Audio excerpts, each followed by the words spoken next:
అందరూ ఎలా ఉన్నారండి? ఈరోజు మనం రసం తయారు చేసుకుందామండి. అది ఎలా అంటే వాము, మెంతులు, ఎండుమిరపకాయ, ఉల్లిపాయలు, పచ్చిమిరపకాయలు, కరివేపాకు, దాంతోపాటు జీలకర్ర, వెల్లుల్లిపాయ పేస్ట్ కూడా వేయాలండి. తయారు చేయ విధానం చూపిస్తున్నాను చూడండి. కెపాలా పెట్టుకొని 2 స్పూన్లు ఆయిల్ వేసుకోవాలి. ఆయిల్ వేడెక్కాక ముందు వాము వేసుకోవాలి.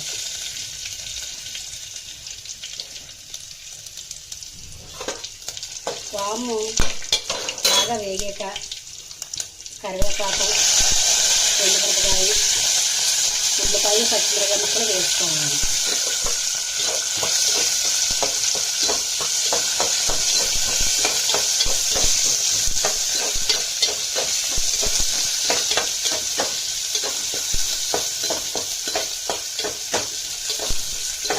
ఇవి బాగా వేగాయి కదండి.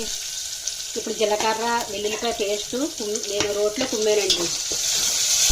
ఇలా అయితే ఇంకా బాగా టేస్టీగా ఉంటుంది. ఇది బాగా వేగాక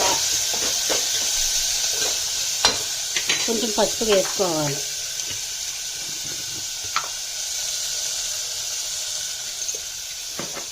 పసుపు వేసి బాగా కలియబెట్టాలి. వేపుకుంటేనే మంచి స్మెల్ వచ్చేస్తుందండి.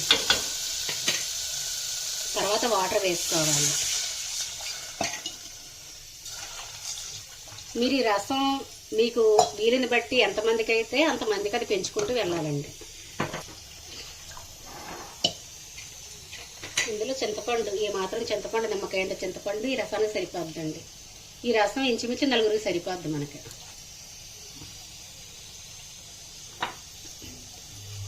తర్వాత లైట్గా కారం వేసుకోవాలి. తర్వాత రాళ్ళ ఉప్పు అండి. నేను ప్రతి కూరల్లో కూడా రాళ్ళ ఉప్పు ఉపయోగిస్తాను. ఈ ఉప్పు వల్ల మనకి కూరలైనా చారైనా ఏదైనా చాలా టేస్ట్గా వస్తుంది.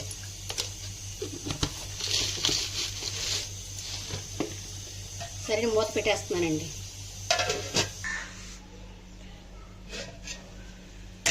చారు మరుగుతుంది కదండి. ఇప్పుడు కొత్తిమీర, ఈ మాత్రం బెల్లం వేయాలండి.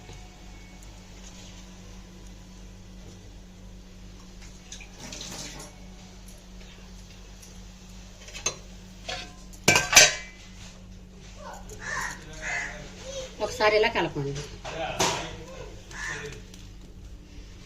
మనం ఏ వంటలైనా సరే గరిటె ఎక్కువ ఉపయోగించకూడదండి.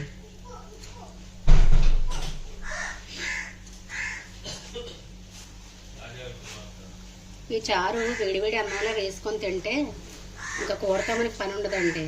దీనివల్ల జలుబు అలాంటివి ఉన్నా సరే మనకి చాలా తొందరగా తగ్గిపోతాయి. రసం రెడీ అయిపోయిందండి. స్టవ్ ఆపేస్తున్నాను.